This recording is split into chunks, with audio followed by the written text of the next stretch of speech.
to start now, so I think it is. I'm ready. I'm just waiting for a signal from the FAO. Thank you. Okay, ladies and gentlemen, perhaps we could take our seats. Perhaps you could take your seats and we'll start.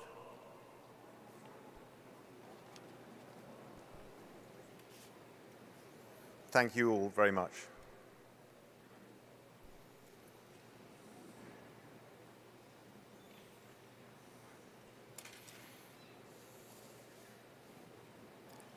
Well, welcome all to this first session of the day. Thank you. If you could take your seats in silence, it would be terrific.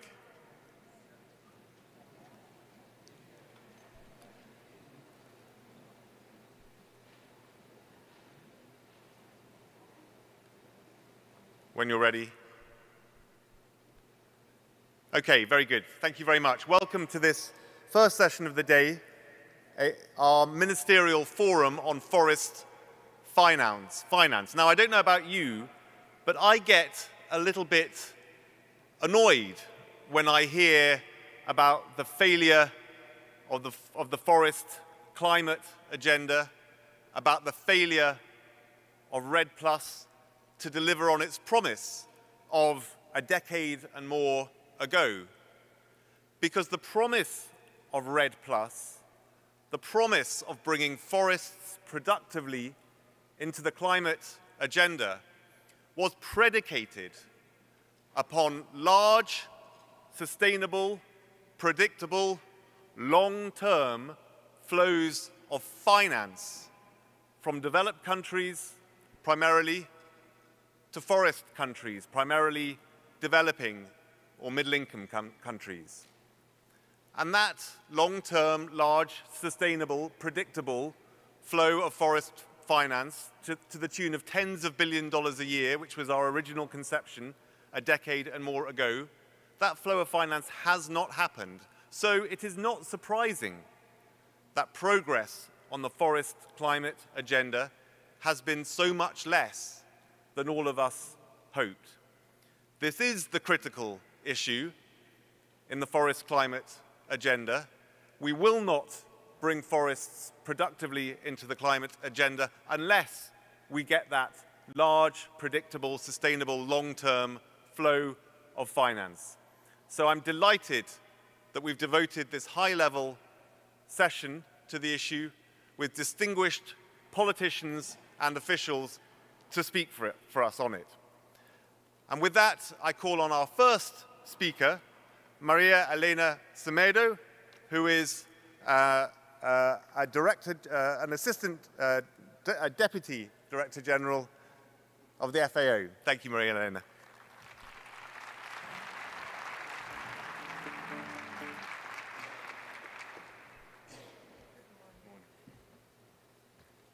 I think I will be. I'm not so tall like this. Good morning to all. Excellencies, Ministers, Deputy Ministers, Green Climate Fund CEO, distinguished delegates, colleagues, friends, dear participants. It is my pleasure to co-host and welcome you all to this Ministerial Forum on Forest Finance.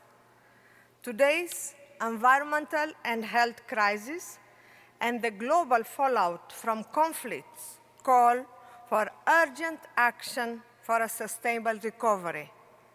Forests can play a key role in this sustainable recovery. Healthy and thriving forests can help the world address the climate crisis. They are critical to building back better and greener from the pandemic, to which FAO and partners are fully committed. They are essential to more diverse and resilient agri-food system that can better withstand global shocks.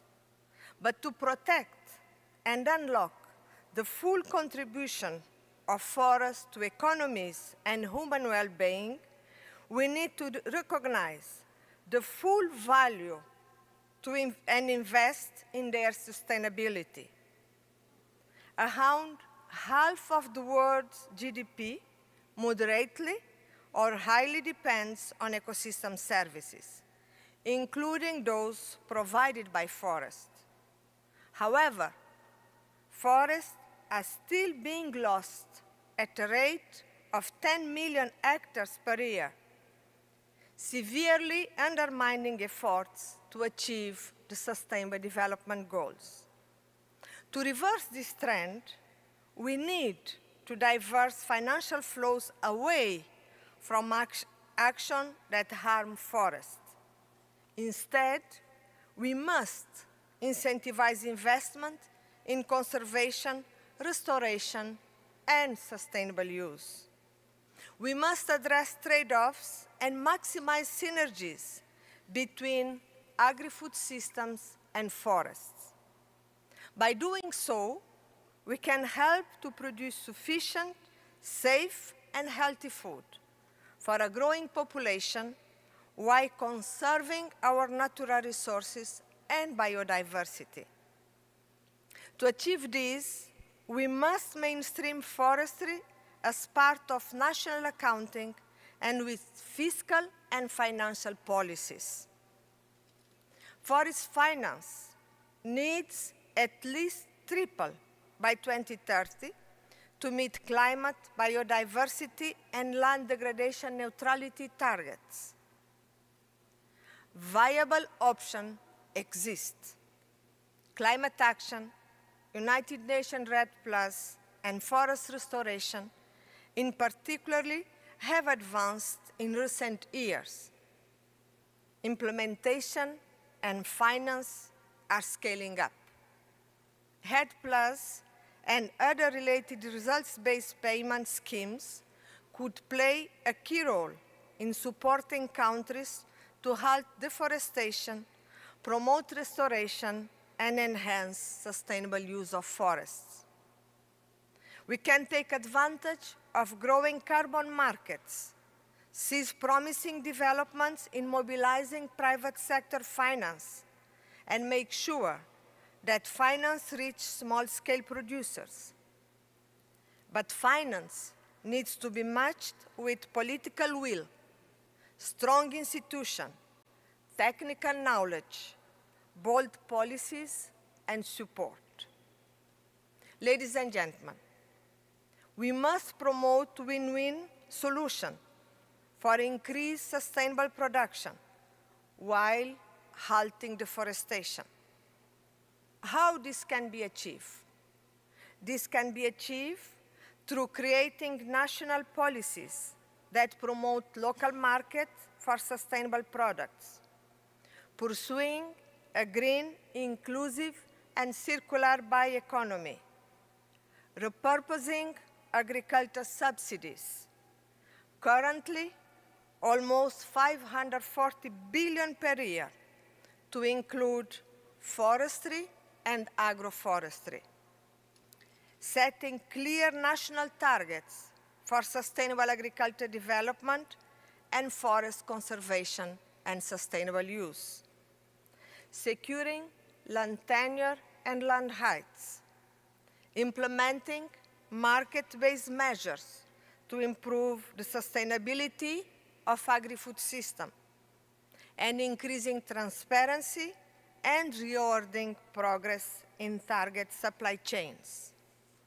These actions sit at the intersection of finance, economy, and rural development, both at national and international levels.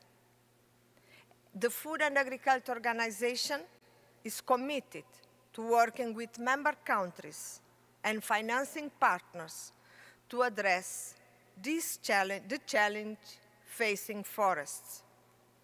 Challenge we can address through science and innovation, and knowledge and capacity development across agri-food systems, forest management, and rural development.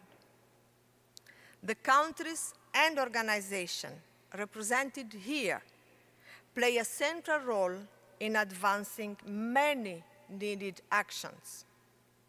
No doubt, they will provide valuable insights into the roadmap to scale up efforts and raise ambitions. I wanted to express our appreciation to the two Korea-based institutions, the Global Green Growth Institute and the Green Climate Fund, for their contribution to the forum. Our thanks also go to the government of Korea, a country that holds a special role as a hub for innovation and sustainable investment. And finally, I wish to thank our UN-head colleagues for their support in organizing this forum. Together, we can protect and restore forests and their products and services, so they can play a key role in better production, better nutrition, better environment, and a better life for all. I wish you a successful event, and thank you for your attention.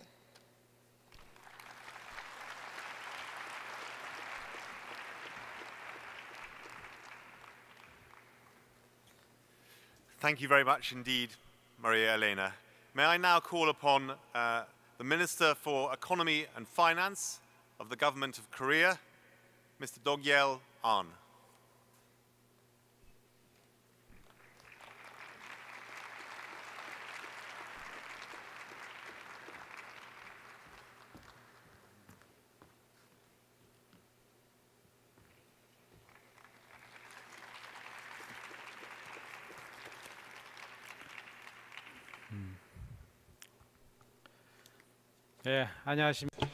Good morning. As have been introduced, I am An Do-gol, Vice Minister of Economy and Planning at the Republic of Korea.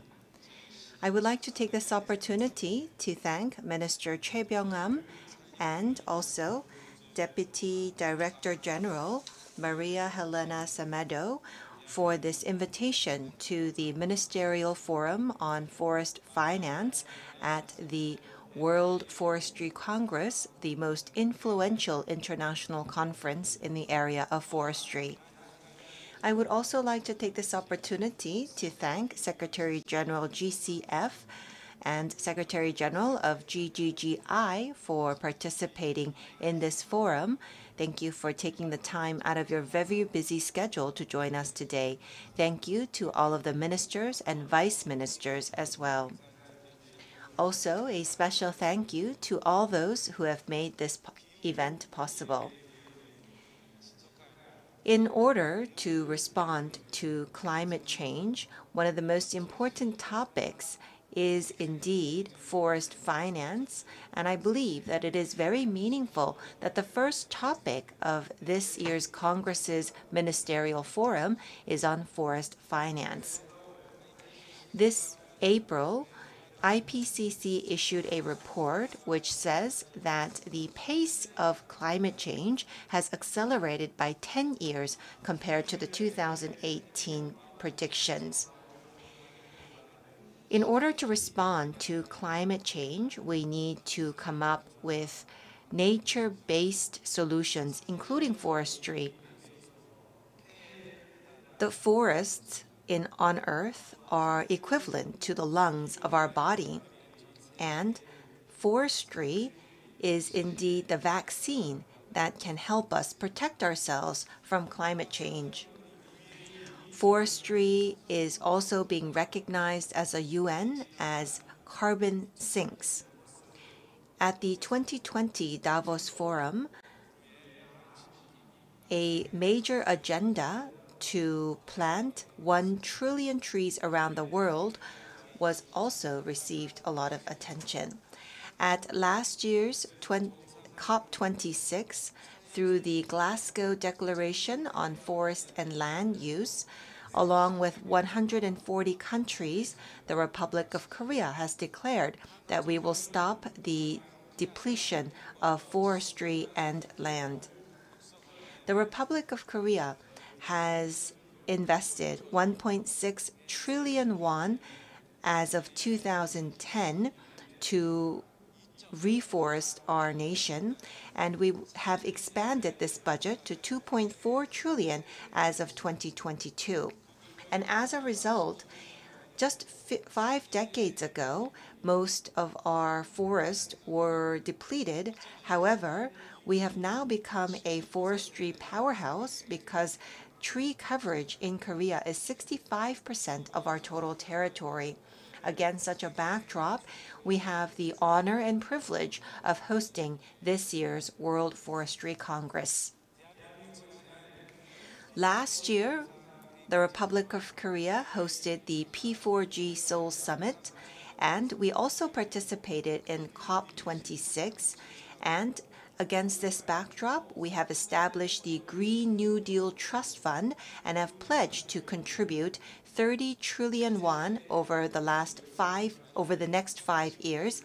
We will be actively expanding budgets to fight against climate change. Our ODA budget records 4 trillion won this year, and not only will we be contributing to the socio-economic development of emerging nations, we will also be expanding our development cooperation programs on various fronts. Against the backdrop of our successful experience in greening our nation, we will also continue to expand efforts to share our forestry restoration experience through ODA so that we can continue to create forestry across the world and also produce and consume the value of forestry through a circular economy.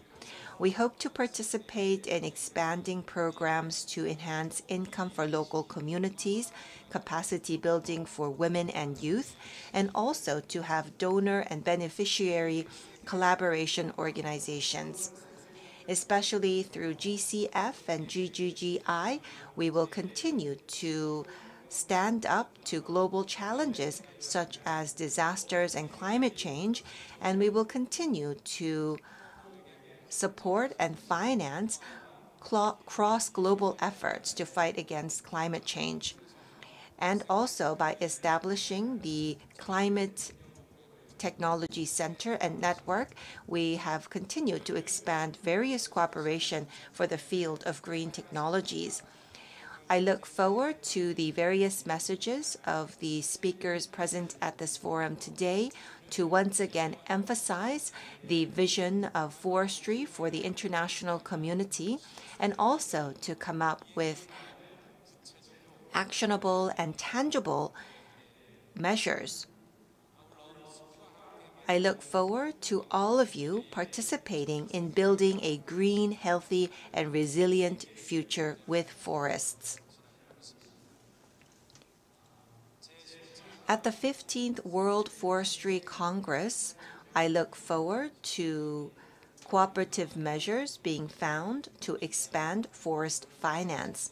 I would like to take this opportunity to once again thank our speakers and panelists for your participation today. Thank you.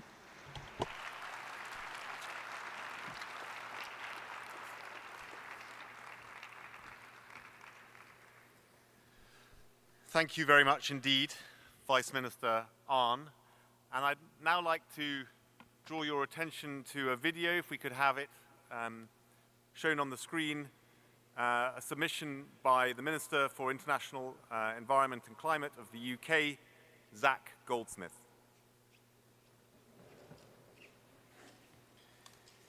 It's a pleasure to say a few words.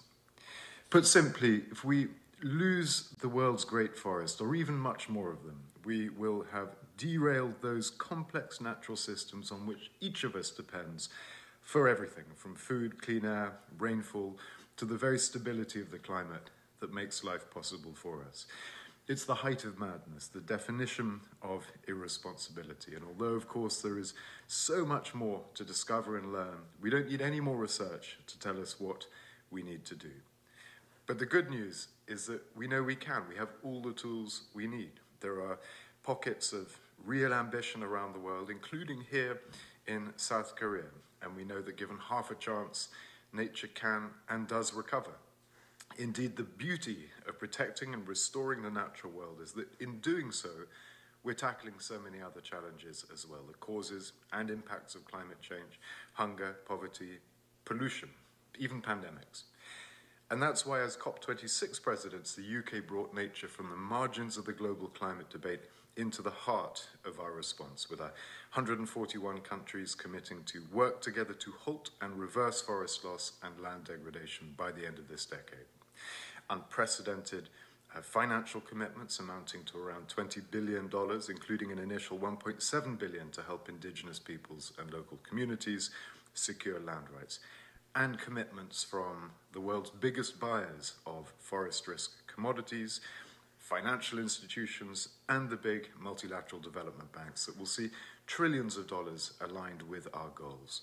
Now, in the months before we hand over to our friends in Egypt and beyond, our priority, our responsibility, is to ensure those commitments are honored in full and that we build upon them. But COP27 is just one landing post this year. We have numerous opportunities to build on that momentum at the CBD COP15 in Kunming, and before then at the UNCCD COP15. And the golden thread running through all three Rio conventions is, of course, nature and our relationship with the natural world. This event is about finance, and it's key. If we want to secure an ambitious post-2020 global biodiversity framework and get it over the line in Kunming, we need to demonstrate a seriousness about closing the huge funding gap over the course of the next decade.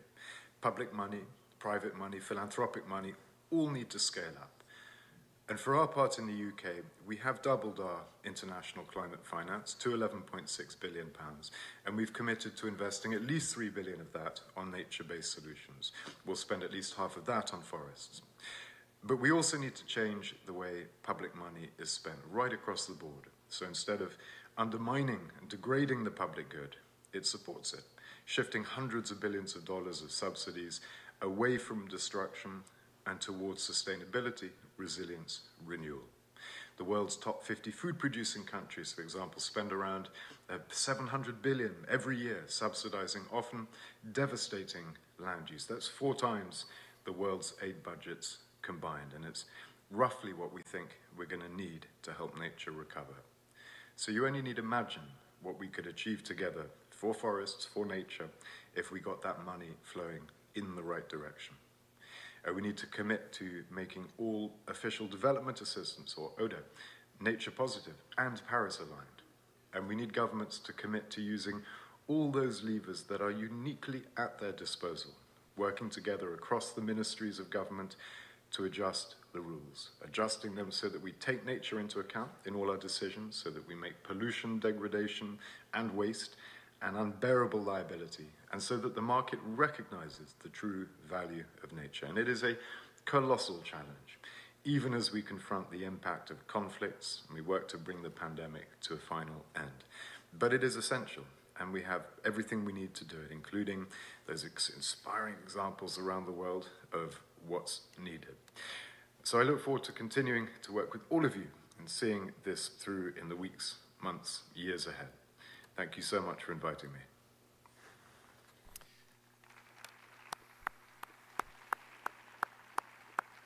Big thank you to all our first 3 speakers. Could I now call on the first panel, our first panel of this morning, to come to the stage? Thank you.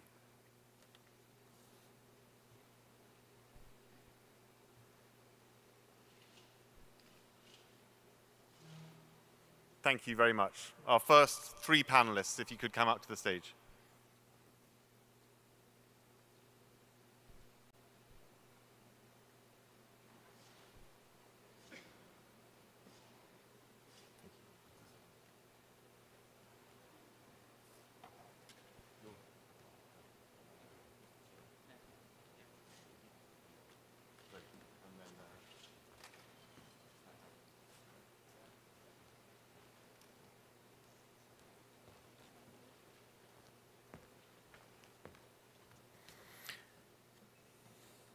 Very good.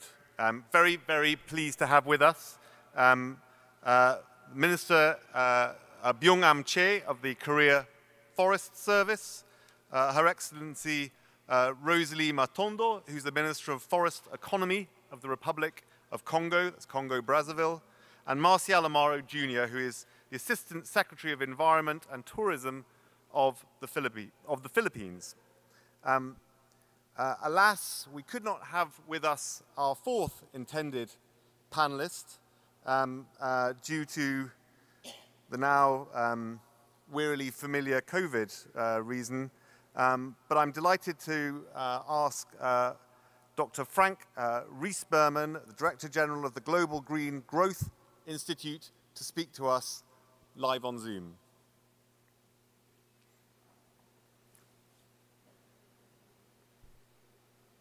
Are you ready for me to start? Please do begin. Good morning, Excellencies, ladies and gentlemen. Apologies that I cannot be with you in person, but indeed, as the moderator mentioned, yesterday morning, unfortunately, I got a positive COVID test returned to me, so I had to get into quarantine. But I'm still very happy to speak to you about green climate and carbon finance for sustainable forest management. And if we can start with my first slide, I'll give you some practical examples of the kind of actions that those ministers, those leaders promised us in COP26. Can we start my slides, please? I think that requires an action on the organizer side.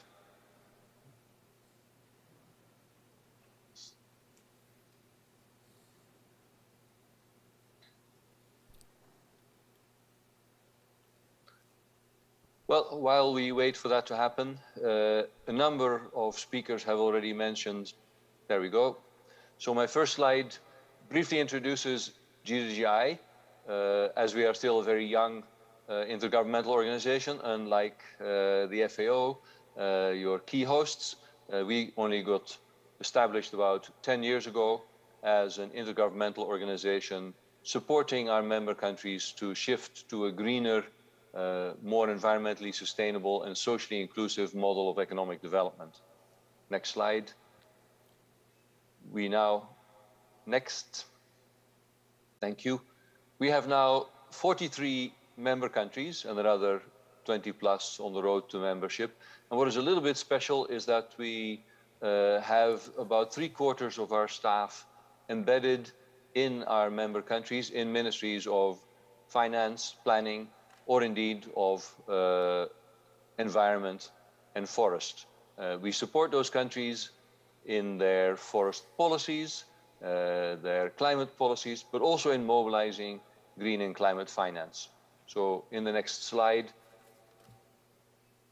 you see that there are quite a few innovative and sustainable financing options that we work on and that we believe are opportunities for countries seeking to raise funding to manage their funding more sustainably. They range from financial instruments that will reduce risk on specific projects and enable capital flows into sustainable forest management. And you can think of green bonds, for example, but also carbon credits or debt for nature or climate swaps or payments for ecosystem services. But in many cases, we hear actually that there is enough money, but what the real shortage is good projects, good bankable projects that are in line with the nationally determined contributions to the Paris Agreement or SDGs. And in some cases, international funding is simply not prepared to deal with small projects in developing countries, and some form of national financing vehicles, funds or facilities or green banks are needed to help direct that financing flow. Let me give you more practical examples of what I'm talking about. Next slide, please. So green bonds in the developed world have risen exponentially in the last several years, but there are much fewer, there is a very limited amount of such green finance flowing to developing countries for the moment. But right now, in the last 1 or 2 years, this is a really hot topic in Latin America and the Caribbean, where on the screen you see a whole host of green Green bonds, we call them in general, thematic bonds if you want to be more specific, because they include sustainable bonds, green bonds, blue bonds, and other funds of financial instruments that raise funding in general for climate action, and sometimes quite specifically for forest projects, like in Ecuador and Peru for their equatorial forest on the border, where we are working with the national banks of both countries to issue a green bond specifically to manage their forests. Next slide. In fact, Peru last year issued a very large sustainable and social bond to fund a host of projects, including forest projects with GDGI support. And also national development banks are key opportunities to issue such new financial instruments. In Mexico, we worked with NAFIN last year, Mexico's second largest development bond. And we are finding that when well prepared, there is ample money. Most of those bonds are oversubscribed. In Vietnam, we're similarly working with the government to prepare for their first green bonds to be issued shortly, both by the government and by the private sector. And while only a few countries in Africa have experimented with such instruments, there is a rapidly growing interest to engage.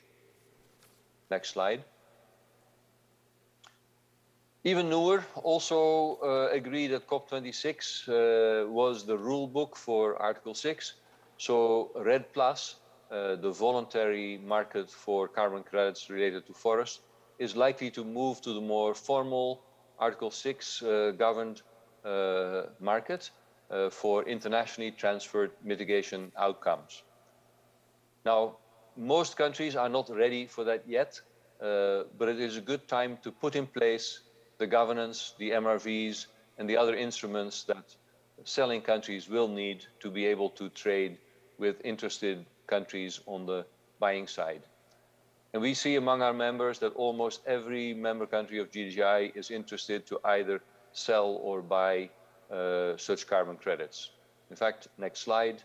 We are this year exploring in active consultation with our members whether organizations like GDGI, in addition to providing technical support, could potentially set up a carbon transaction platform to become a party to such transactions. And what we have in mind, to give you an example, is that we would help broker a deal between Indonesia, for example, which does now have a presidential decree on carbon transactions, and Korea, very interested in buying such carbon credits.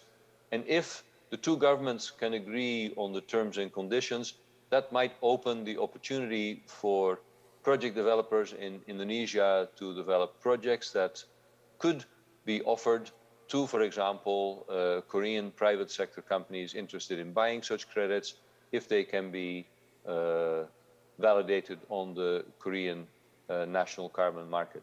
So those are extremely interesting opportunities for forest countries that will, we believe, rapidly grow in the coming years. Next slide. Finally, debt for nature swaps have been around for some time. This is the official definition from the United Nations. Not very well understood in most developing countries, but a debt for nature swap is formally an arrangement by which an indebted developing country, the debtor country, undertakes in exchange for a cancellation of a portion of its foreign debt to establish local currency funds to be used to finance a conservation or climate action program. And this is an opportunity that we believe for quite a few countries that do not have the opportunity to increase their sovereign debt. In fact, it is a form of debt restructuring, if you like, and we are currently working with the government of Senegal, for example, to explore a debt for nature swap that would help conserve mangroves in its coastal area. Next slide. Payments for ecosystem services have been discussed quite a bit in the conference as well. And while they are still very new to many countries, there is quite a bit of experience, particularly in Latin American countries, with setting up funds that can then indeed manage such ecosystem services. Currently, India, for instance, is experimenting with what would be the first time in India to use ecosystem services to restore the landscape in the watershed of the Narmada dams, the Narmada watershed. And I think this is another opportunity that many more developing countries could explore to mobilize funding internally within the country from cities generally that are willing and able to pay for the protection of their watersheds, mostly for the water-related services that the forests provide, but there are others that could be explored as well. Next slide. So another important forest country that GGI works with on a host of financial instruments for sustainable forest landscape management focus particularly on thinking about the forest economy. And there are many sides to that, from indeed payments for ecosystem services to nature-based tourism to making cattle ranching more sustainable. And this is indeed an effective form of mobilizing finance for forests. Next slide. In Colombia, that means that the government has worked with a number of international partners since 2015 to have results-based payments through a joint declaration of intent between Colombia, Germany, Norway, and the UK. Significant funds have been mobilized in a number of tranches, several $100 million initially, since expanded with several more tranches. And in return, Colombia has established a green growth policy, but also a national bioeconomy policy to help deliver the kind of results that have mobilized these payments. A very effective way for Colombia that I believe will be helpful in years to come for an additional number of countries. Next slide. So there are some specific forest-related challenges. For instance, when forest plantations are established, for quite a few years, there are no returns. Banks don't like that. Loans are often refused. So there we are experimenting in Colombia with a form of productive cash flow alignment, which is actually proposed as a venture capital fund that could be capitalized through the Green Climate Fund, another partner in this session, through its local Finagro, that is a fund established in Colombia to support forest and agriculture, if and when it gets its accreditation to the GCF approved. Next slide. The second tricky issue for forests is that many banks still don't accept forest cover as a collateral for financial transactions. And there again, it is possible to establish innovative forest cover guarantees that would make it possible for forest projects to be financed. I'll leave it at that for now, but these are all, I think, exciting, innovative financial instruments for forest products. Next slide. Moving to another important forest country that has many interesting projects in the pipeline, Indonesia, where we're working with government to reduce deforestation and degradation of forests, mangroves and peatlands. Next slide. You'll see that these are examples of bankable projects that have been developed in Indonesia, some of them for funding by the Green Climate Fund, a results-based payment linked to REDD+, for instance, or others to similar instruments at the World Bank, but also some that are able to mobilize private sector investments. Next slide. In fact, with an eye on the Green Climate Fund, who I think will be speaking in this session as well, it is of course a critical fund that many countries find a little bit difficult to access. But on the other hand, the Green Climate Fund says, if we only had more high quality projects submitted to us, things would go a lot faster. And in Indonesia, we are working with government to indeed mobilize a larger number of projects that can be submitted to the Green Climate Fund as one of their delivery partners. We do this kind of work in about 30 countries. And while not all of these projects are forest related, many of them are. And I do believe that this is an excellent opportunity for forest countries as well. Next slide. So in terms of results-based payment, quite a few countries have started to develop jurisdictional emission reduction programs, such as the province of East Kalimantan in Indonesia, that has mobilized both funding from the Indonesian government and through a partnership at the World Bank, where about $110 million has been raised for the implementation of these results-based payments. It is a long haul, as you can see in this slide. It has now been approved and is in the implementation stage, but it took quite a few years to develop. Next slide. Finally, let me mention, given that we have Korea Forest Service here as your host, of course, there are also many good projects that can be developed by improving agroforestry value chain, such as the project that KFS is supporting in Ethiopia, part of their Peace Forest initiative, to improve coffee agroforestry, starting with farmers and moving all the way to value chains that reach the coffee shops in Korea with improved and high-value coffee beans. Next slide.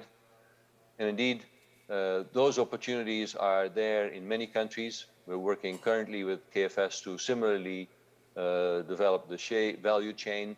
And let me emphasize that those are opportunities to directly support the many women and youth living in those countries that are deeply involved through as smallholder producers in both the harvesting and then development of products based on shea, in this case, all the way to the products that you buy in your beauty shops in developed countries. And my final slide, in conclusion, yes, the Glasgow COP26 Declaration on Forest and Land Use was potentially the most important and most promising high-level declaration and is expected to increase financial flows to sustainable forest management. And I hope to have shown you that there are many innovative financial mechanisms that are available to forest countries, many of which are still quite new but promising. There are many high potential ones, whether it's green bonds or Article 6 carbon credits or debt for nature swaps, that I think are an array of tools that governments can use in their toolkit to make projects that are bankable, funded through forms of private and public concessional finance. Our view is that the best way of funding such projects would be through some form of blended finance, where concessional finance is used to leverage private sector investments. I thank you for your attention and give it back to the moderator.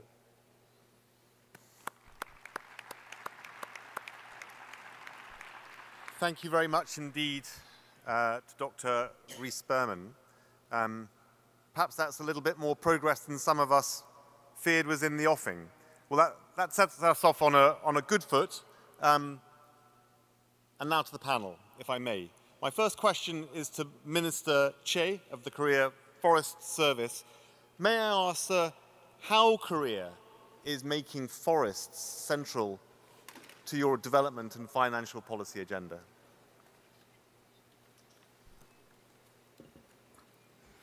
네, 여러분 반갑습니다. Pleased to meet you. I hope you had a good night's sleep in Korea last night.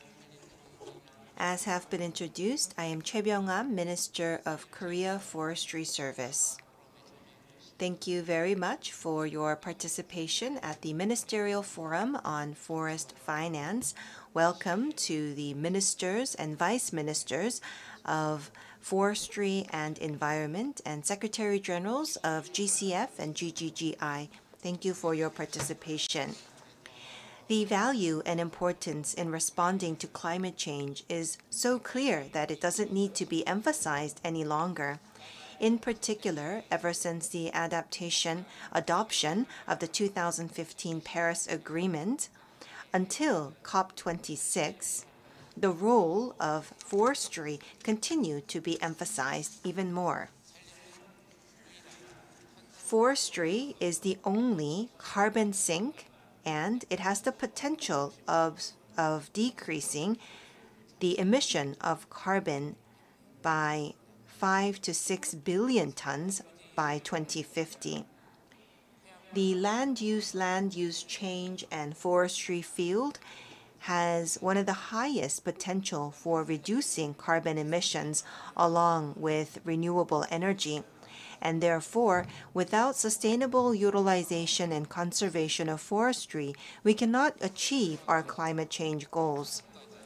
Despite this fact, we have not been able to quantify the market value of carbon sinks, and therefore forestry has been under-evaluated within the economic system. This is not only true for Korea, but also around the world. I would like to touch upon this trend of under-evaluation and talk about some solutions. Currently, in many countries, they try to change forestry into farmland to expand agricultural productivity. We also continue to see illegal lumbering and reckless deforestation, which all lead to exploitative agro and forestry, and that has actually temporarily led to the increase in GDP. But in that process, the redirection and destruction of forestry and land has led to the permanent destruction of nature, which translates into disasters as well as the decrease in ecosystem services. Such market values have not been considered fully. How can we accelerate the mainstreaming of forestry? We must first not only take a look at the economic value that can be transferred in the market, but also the value of public good produced by forestry. And in order to do so, we need the quantification of the value of public goods produced by forestry. In Korea, 63% of our territory is covered by forestry, and we believe that when we quantify the public good created by forestry, it equals to $170 billion in 2018. We have quantified such figures since 1987. And $170 billion is equal to over 30 times the actual economic production of forestry, which stands at $5.5 billion per year.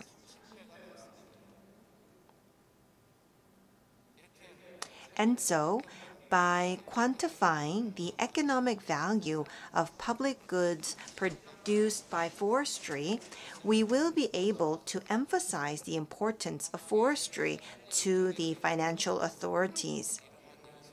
And we were able to secure finances for forestry in Korea by quantifying this value. Quite fortunately, there has been heightened recognition around the world concerning the value of forestry.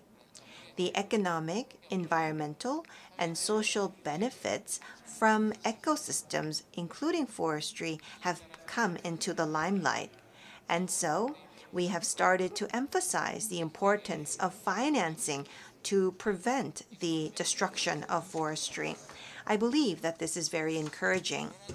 However, I do believe that simple quantification for just financing is not enough. We need to take this a step further. We need to make sure that the values that are not transferred in the market are also included within the market. We need to have economic tools and instruments to enable the transfer of such values. A prime example is REDD+, which is a system to transfer carbon. The values that are not transferred within the market not only include carbon, but also the production of oxygen, air purification, soil conservation, the maintenance of ecosystems, disaster prevention, as well as aesthetic and psychological value. So there are so many values that are produced by forestry. How are we going to quantify and make them transferable within the market is very important. For example, this is something that is being researched in Korea. In preserving and fostering forest, we can give credits, and for those who wish to use forestry for other purposes will then need to purchase these credits. So this is a system that we are researching currently. So there are services provided by forests that are not transferable currently in the market, but if we can make them transferable in the market, that is the definition of forestry mainstreaming. Thank you for that, Minister Che, and thank you for your leadership. Minister Matondo of Congo-Brazzaville, you come from a significant forest country. Can I ask you, Excellency, a similar question? How is Congo putting forests at the heart of your development agenda? Merci infiniment. Encore une fois, j'aimerais... Thank you very much. First of all, I would like to take this opportunity to express my gratitude for the invitation so that we could come all the way to this Congress. I'm going to talk about the situation in Congo and also the Congo Basin area. We all understand that forests are critical in our responses to climate change. And in Glasgow, 144 countries signed up to the Declaration on land use and forest conservation. And we all are trying to respond to climate change by conserving and managing our forests. And we have 23 million hectares of forests, and it covers 69% of the total territory. And the deforestation rate is only 0.6%. And in the Congo Basin, it has the world's second largest forest cover. But there are rising concerns about this area. And I enjoyed the presentation by GGGI. And in that presentation, I was able to see where finances are coming from and where such financial resources are flowing into. But not a lot of funds are coming into Africa, and especially in the Congo Basin region, we lack funding. In this area, I believe this area is critical to preserving biodiversity. In the Republic of Congo, we've been investing in reforestation for more than 20 years, and we have successfully restored 8 million hectares of forests. And half of them have been reforested for production as well. And we have applied very strict guidelines and rules. We have a standard called FSC. In addition, we have been expanding the conservation areas. We have 7 conservation areas in particular. So it shows that the Republic of Congo has been working hard for many years. The deforestation rate is not 0.6%, but 0.06%, so it's very low.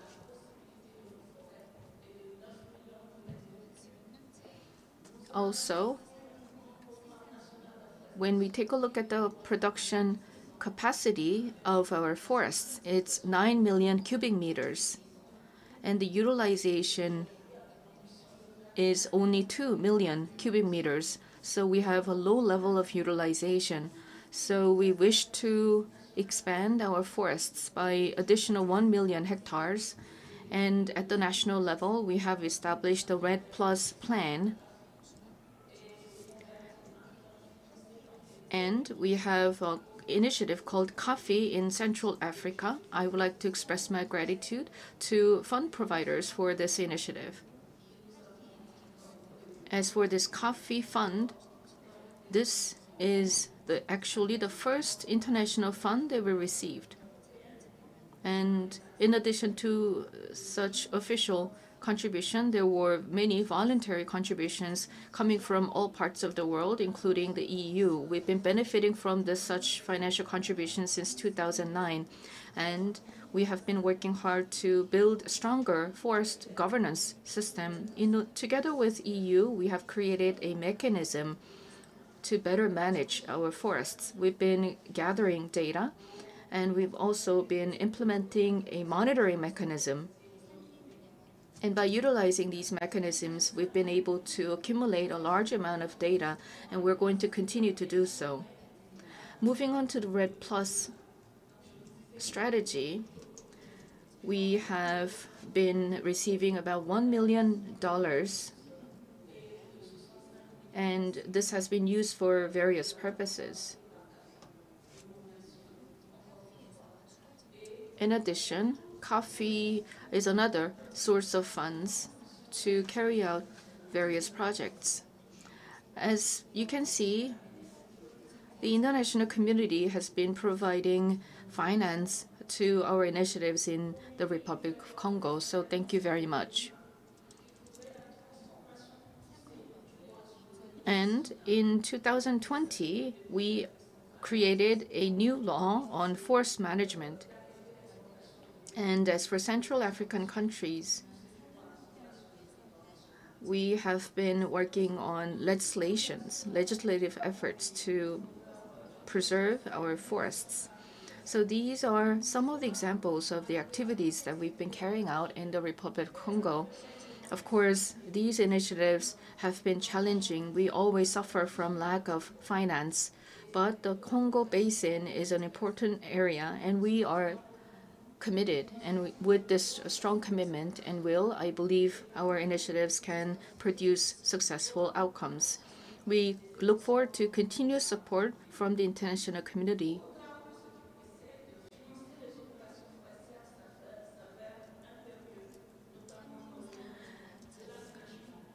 So when it comes to financing forest management, especially reforestation and forest conservation, are critical, and it is also important to take stock of your forest resources. Only then you can understand the impact of forests on the environment, and we will also be able to improve the quality of timber and forestry products by utilizing such data.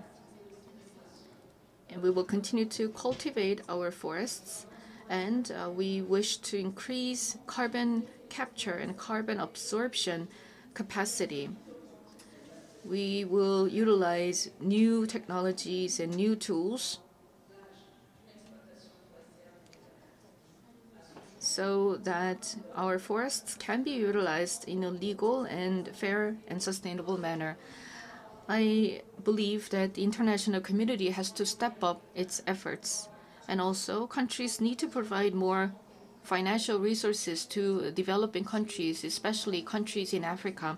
We need more finance. So what we want is a more targeted and customized finance mechanism that is tailored to our needs. And the mechanism has to be effective and transparent so that the fund providers and the fund receiving countries can maintain transparency in utilizing these financial resources.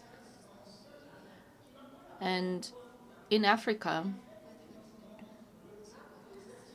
these African countries have a fairly good governance system, but we need to further strengthen the governance, and to do so we need more financial resources, and we're going to make efforts to improve our financing mechanisms, and these efforts will lead to further alleviation of poverty, because many people in Africa are reliant on forests and their services for their livelihoods. We're faced with numerous challenges, but the key issue here is that there are many financial resources out there, but where are they going into and where are they being used? And we have to ask these important questions. So I'd like to urge the global community to work with African countries so that we can achieve the goal of preserving and conserving forests in Africa and preventing their degradation. Thank you for your attention.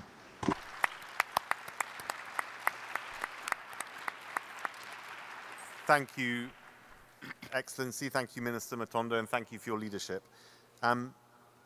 Amaro, Secretary Amaro, and of course, you are the Assistant Secretary of the Department of the Environment and Natural Resources, not, as I misspoke, the Department of the Environment and Tourism.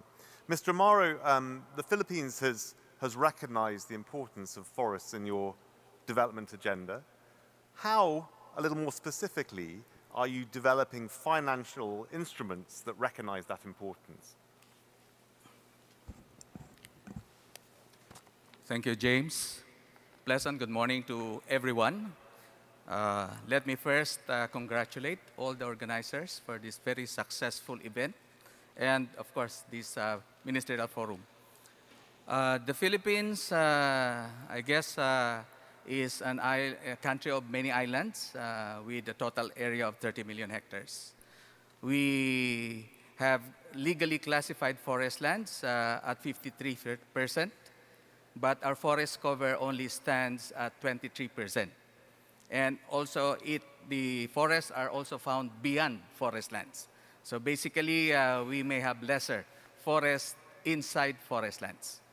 But because of these disasters that regularly hit the country, there was this serious examination and perhaps review of our development directions.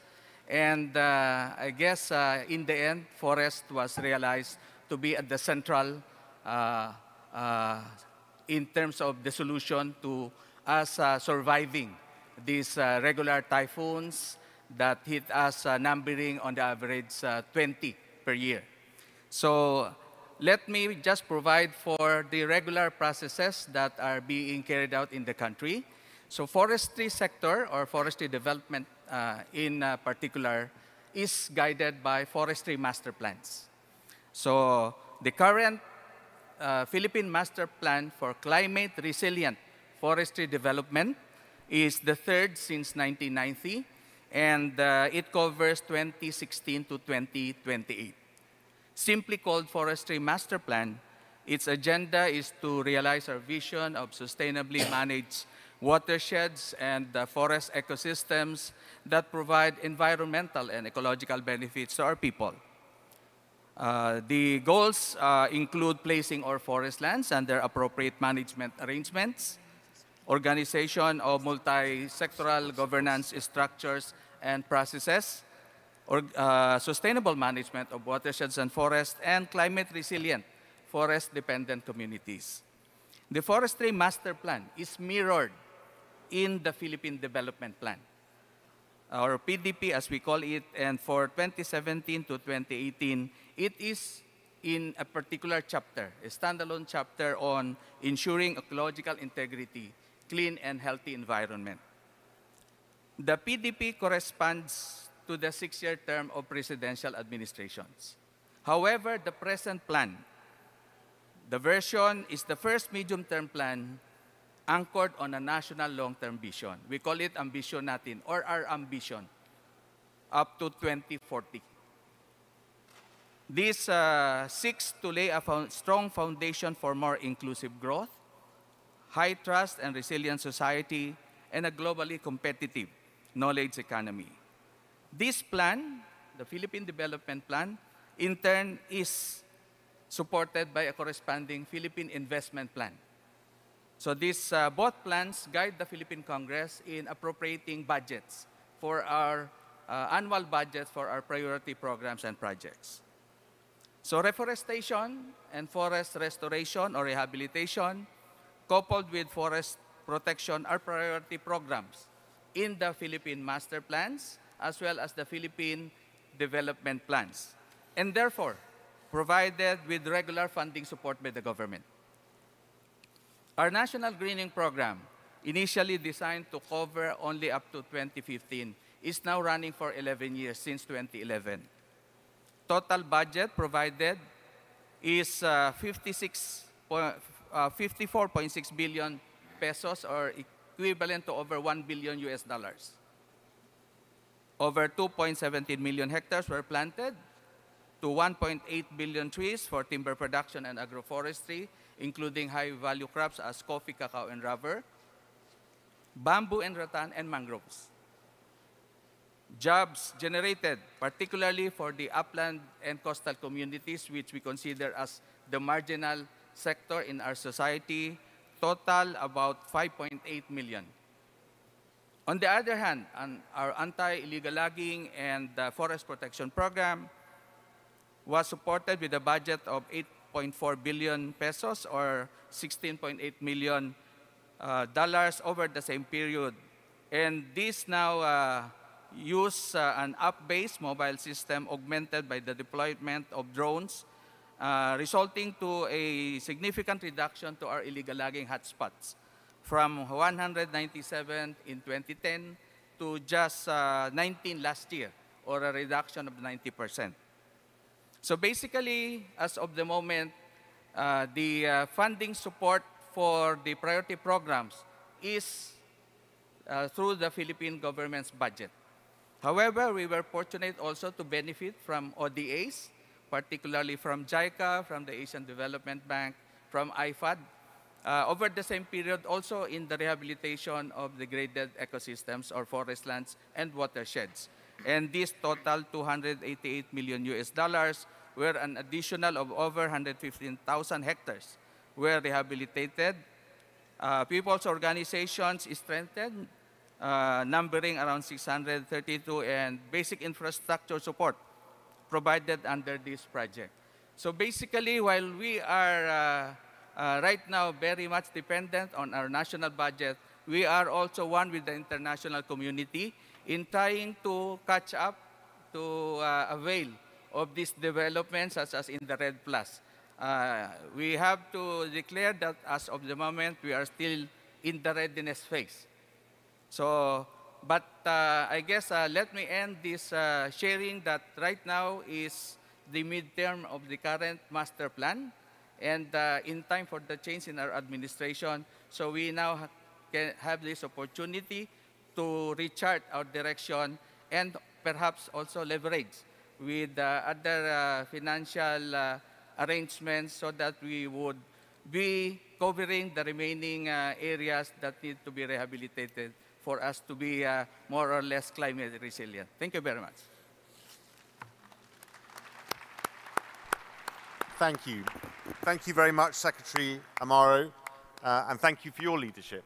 Thank you to all our three panelists. I think we've got off to a very good start, a very good first half of our program. If I could now call on our first panelist to leave the stage, and at the same time, could I ask our second panel to come forwards, please? And we'll have something of a video while we do that, I think. Thank you.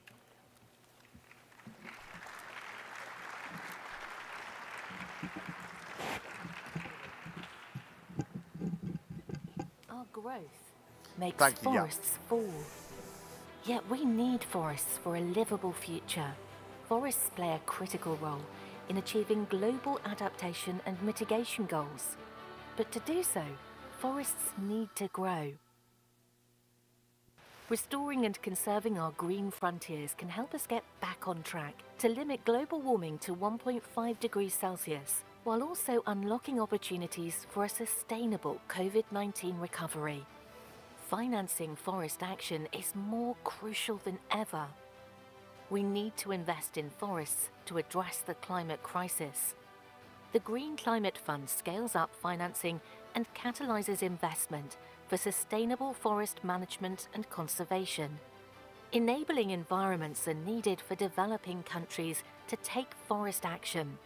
GCF supports developing countries in the implementation of RED+, which can mainstream the role of forests into climate-resilient development planning processes and ensure benefits for indigenous peoples. Barriers to forest investments must be addressed to allow transformative action to take place.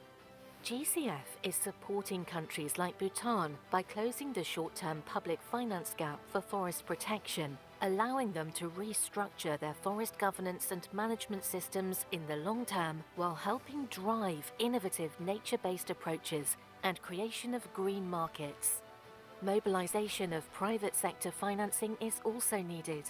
GCF crowds in private finance in the forest sector and stimulates the markets for sustainably harvested and processed forest products.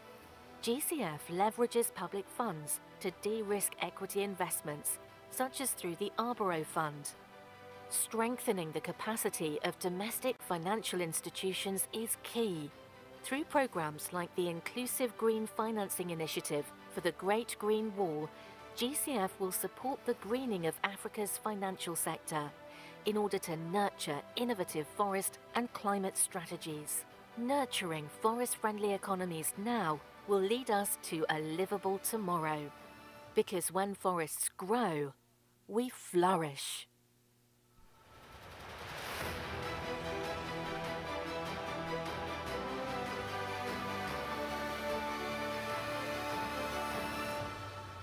Very good. Well, that's a nice little kick-off for our next keynote by Mr. Yannick Glemarek, who's the Executive Director of the Green Climate Fund. Just before we do hear from him, let me briefly introduce our second panelists. We have the Vice Minister of Environment from Ecuador, Bianca Daga-Jervis, welcome. Mr. Lee White, who's the Minister of Water, Forest, the Sea and Environment from Gabon, welcome to the stage. And to his left, we have the Secretary of Forests and Environment from Nepal, Mr. Pem Narayan Kandel. Welcome. But before we get to that panel, indeed, let's hear from Mr. Glemarek of the Green Climate Fund. Thank you, sir.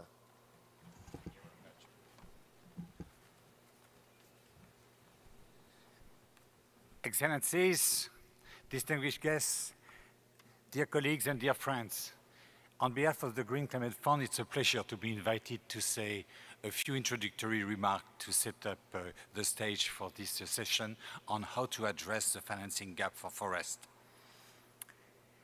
The Glasgow Leaders' Declaration on Forest and Land Use, where leaders from 141 countries committed to halt and reverse forest loss and land degradation by 2030 through conservation and restoration of forests and other terrestrial ecosystems, is supported by the Global Forests Finance Pledge, whereby 11 countries committed to providing $12 billion for forest-related climate finance between 2021 and 2025. These funds will need to be used in a highly catalytic manner to shift much larger public and private financial flows to achieve the Glasgow Declaration on Forest and Land Use. The financing needs to fully deploy forest-based solutions to avert catastrophic climate change, reduce biodiversity losses and ecosystem degradation, foster a green climate-resilient recovery from the COVID-19 pandemic, and achieve the SDGs are estimated at about $200 billion annually. The previous section has highlighted the importance of incorporating forests into development and financial policy agendas. This cannot be overstated. Despite the risk posed by climate change and the destruction of forests, an analysis of the $783 billion of sovereign bonds issued in 2020 and maturing in 30, 50, 100 years found that 3/4 did not disclose any climate or nature-related risk. Mainstreaming forests into national and subnational development strategies and financial policies will not only prevent that public money be inadvertently invested into activities driving deforestation, but will also reduce the total financial needs to achieve the SDGs. According to some estimates, integrating development and climate policies could reduce the overall infrastructure financing needs by up to 40%. Through its grant-based readiness program, GCF can support developing countries in these efforts. I had the pleasure to discuss yesterday with His Excellency, the Minister of Environment and Tourism from Mongolia, a GCF readiness program signed last Friday to assist the government of Mongolia in reviewing its 800 laws and 4,000 orders to address legal gaps and optimize synergies across the entire legal framework of the country. This readiness program will be implemented with the support of GGGI and my good friend Frank, who spoke earlier. The $68 million project implemented by GIZ and co-financed by GCF in Lao PDR builds on such a review of the forest legal and regulatory framework to mainstream forests into climate-resilient development planning processes at national and local level, and to encourage deforestation-free agriculture and agroforestry by enhancing agricultural productivity.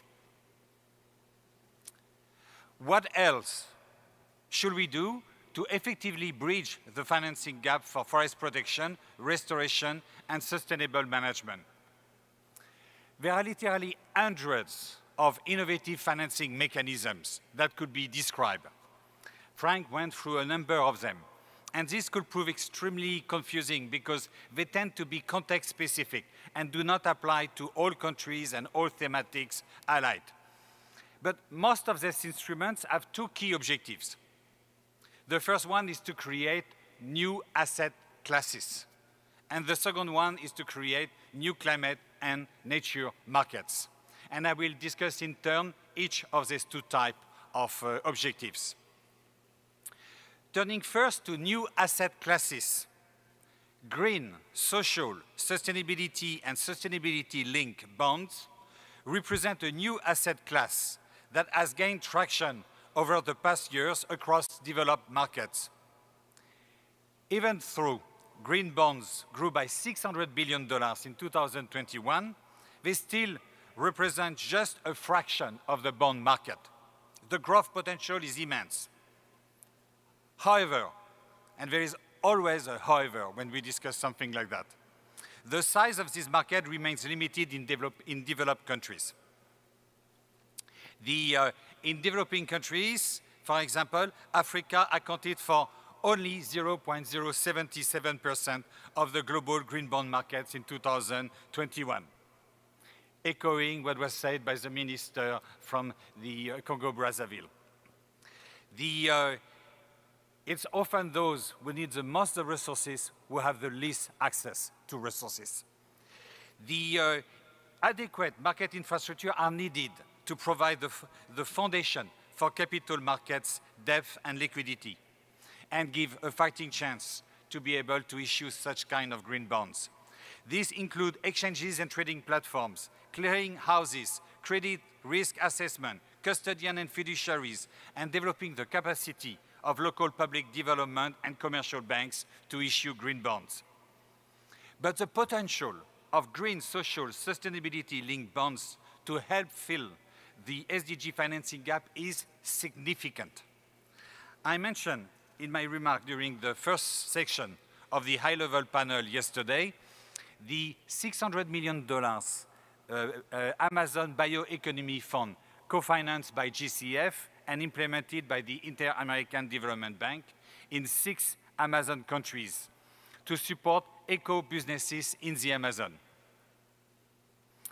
This, in addition to the direct resources of GCF and the Inter-American Development Bank, this initiative includes an advisory service component on how to effectively include bio-businesses into thematic bonds issuance, as well as how to deploy credit enhancement guarantees for green bonds issued by public entities. The ambition of the Amazon Fund is to create a new asset class for eco-businesses led by local communities to foster the protection and sustainable development of the Amazon region. When I'm speaking about asset classes, I might be using a vocabulary that might come across as esoteric for a few of our participants. Let's mean in plain language, what does it mean creating a new asset class for eco businesses in the Amazon? What this means is that it's not only for institutional investors that it will be regarded as a legitimate investment to allocate resources to investment in eco businesses in the Amazon. It means for individuals, for small savers like you and I, when we go to see our banker, we will be able to tell our banker, I want 5% of my savings to be invested in eco businesses in the Amazon, led by communities. That's what it is when you create a new asset class. When you create a new asset class, you truly leverage tens and tens and tens of billions. It's a wonderful instrument to be able to shift flows at scale. So that was one example of these new asset classes. Now let me turn to nature and carbon markets. And here, nature and climate markets. And here I would like to focus on the carbon market, a point that has been mentioned several times already this morning and yesterday.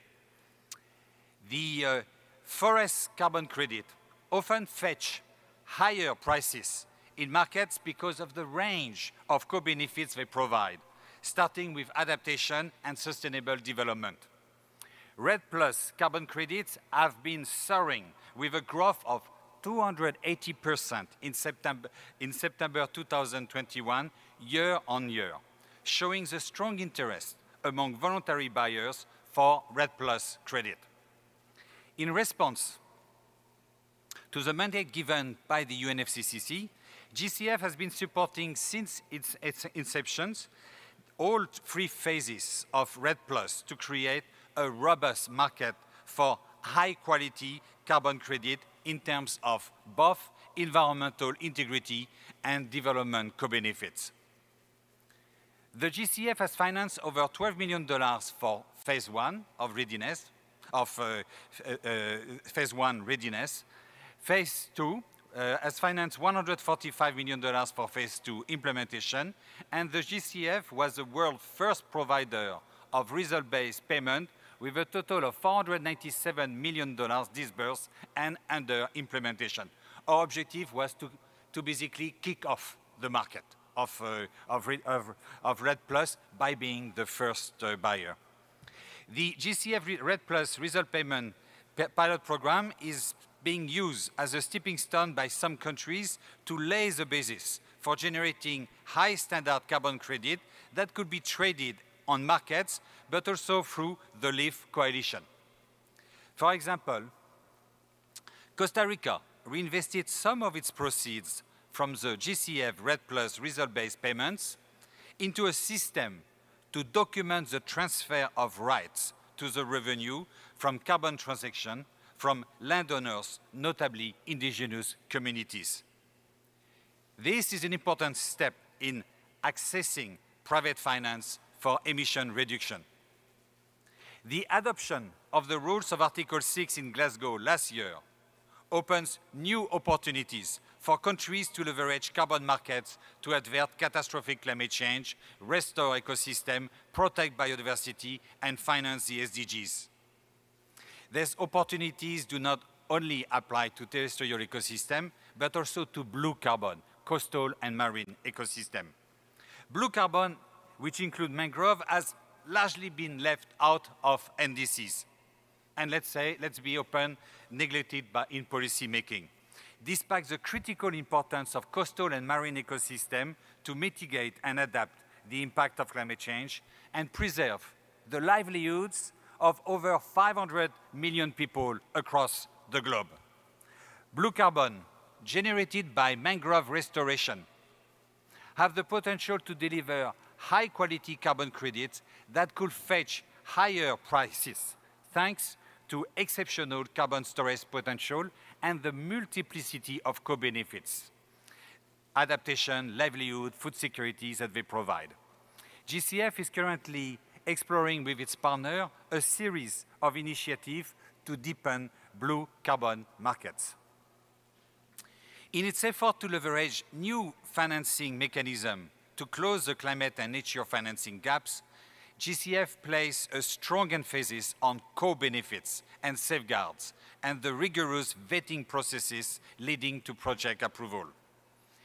This ensures that GCF finance is consistently aligned not only with mitigation and adaptation objectives, but also with the Sustainable Development Goals, and that GCF finance delivers benefits to all, including indigenous people and local communities. We look forward to the insight of this section and to further working with our partners on these new financing opportunities to build a green, healthy, and resilient future with forests. Thank you very much.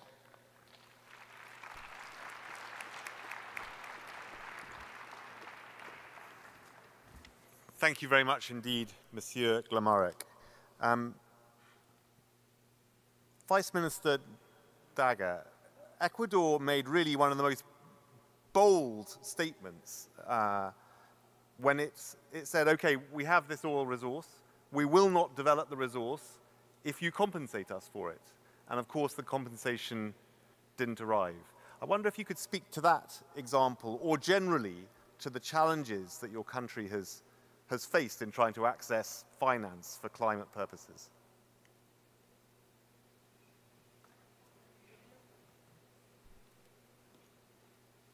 ¿Me escuchan? Ahí, perfecto. Lo primero, muchísimas gracias por... Well, first of all, thank you very much for this invitation to this panel. Thank you to the Korean government, GGGI, GCF, and FAO for this invitation. Thank you for the question. As you have mentioned, Ecuador is only emitting 0.18% of the carbon emitted around the world, but we are very vulnerable to climate change. And by 2025, we have declared that we will reduce emissions by 20%.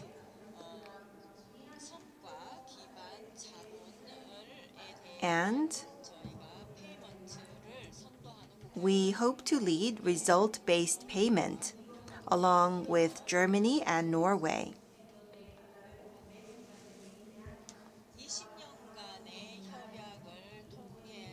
Through a 20-year contract, we hope to support the micro farmers as well as the indigenous people of the Amazon. We also hope to work through new mechanisms such as LEAF.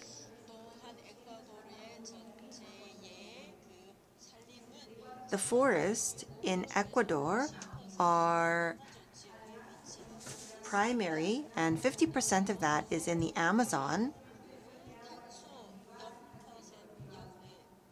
We are also hoping to achieve net zero. We have already declared our goal of net zero.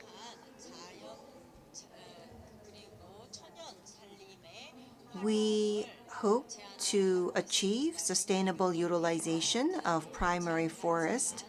It may sound like we are trying to achieve a utopia, but we believe that it is quite feasible, and we are very proud of this plan.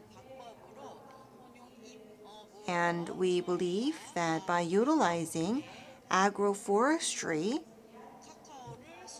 we could export our cacao to Europe. I believe that we are probably the first nation to achieve this result. And so on the government level, we hope to guarantee through a accreditation system to have sustainable utilization of forests. And this is a result that we have achieved through long-term efforts. Our green efforts are definitely pro-growth. As you have mentioned, resources from around the world are not reaching the necessary target. And so, in Colombia, we have had national tasks and projects. I would like to talk about 3 things. And so, when all projects are implemented, they have to be aligned with the national agenda. So the financing for different countries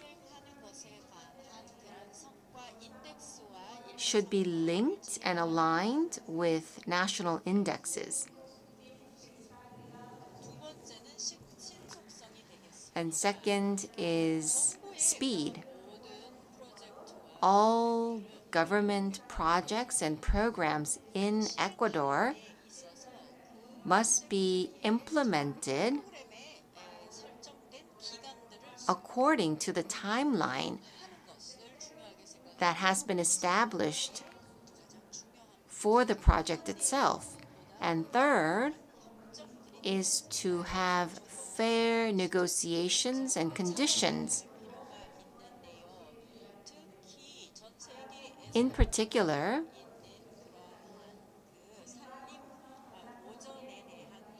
our efforts for forest conservation have not been well recognized around the world, and the value of forests, as well as the hydrological cycles of the forests, have not received adequate recognition.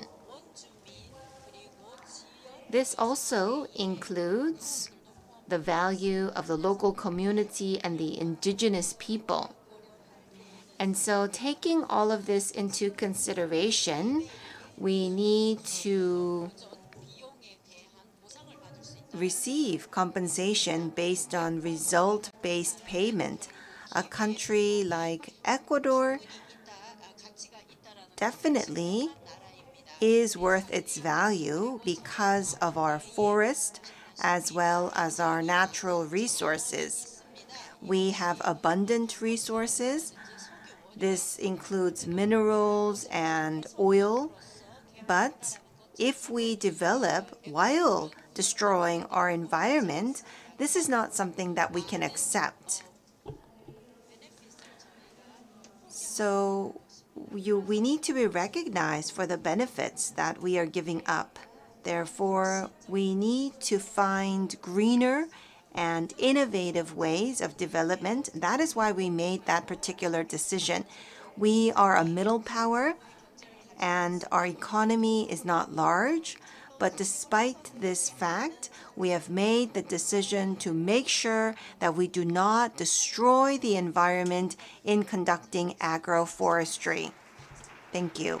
Thank you very much indeed, Vice Minister Dagger. Minister White, what does Gabon need in terms of climate forest finance, and what is it managing to access? That's a big question.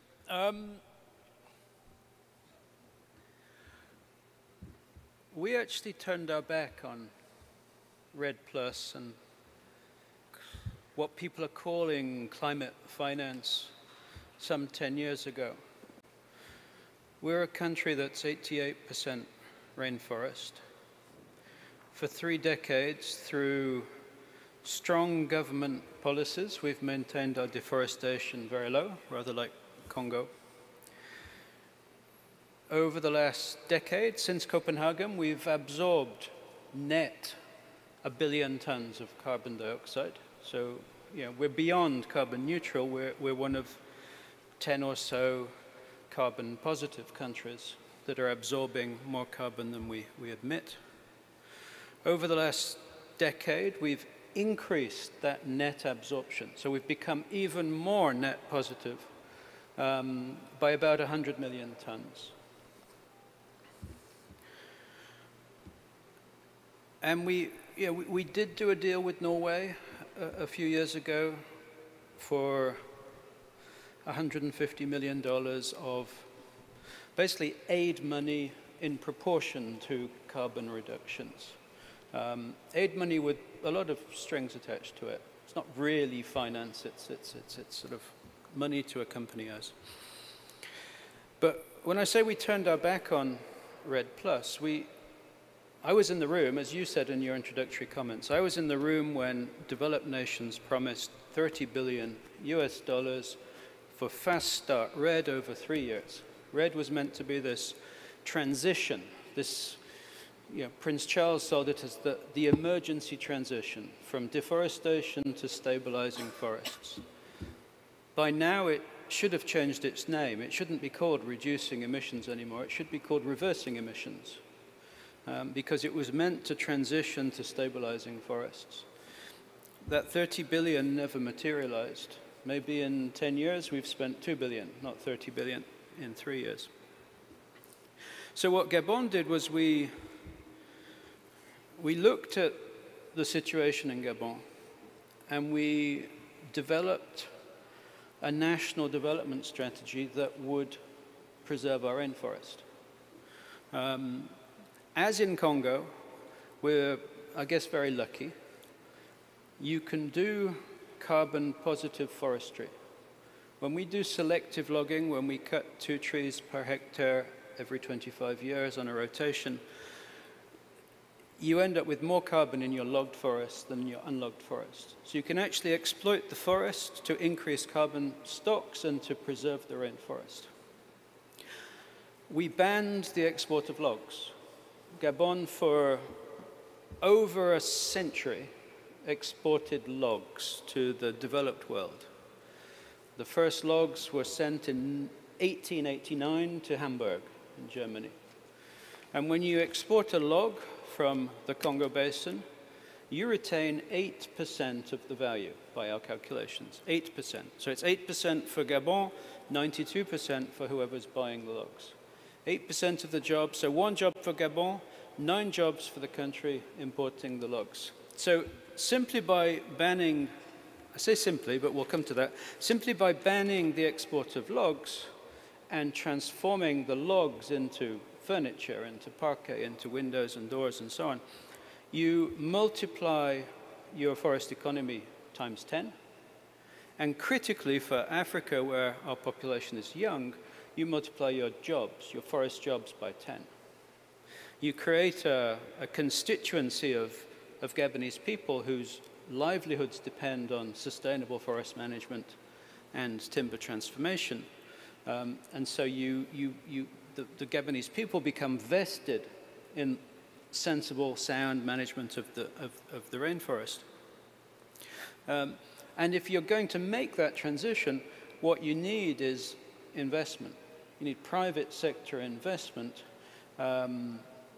perhaps well-motivated, well-meaning private sector investment, but if the government has the right policies and is strong, you can control that. What we need is private sector investment in sound forest management, but particularly in transformation of wood into high-value products. And if we get investment in timber transformation, we can literally log the forest to save the forest, exploit the forest sustainably to save the rainforest. When you exploit the forest, you do change it somewhat. So we're heading for 30% protected areas as an insurance policy. So what we really want is investment. We don't want, our hand is not extended. We're not begging. We've made, we probably are the most carbon positive country on earth today because of 3 decades of investment in sound forest management.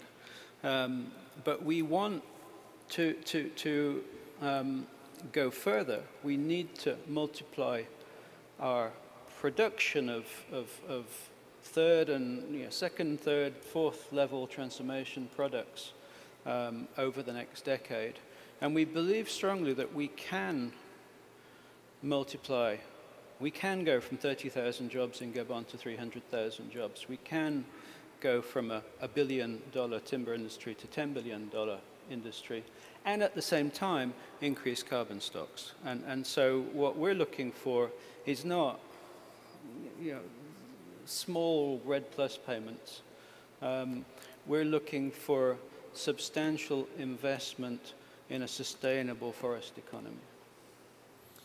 Thank you very much. Could you, quick follow-up question or two, could you spell out for us why you decided not to pursue RED+? I mean, it looks like a pretty enlightened decision in retrospect, but why at the time did you make that decision, and how do you reflect upon it now?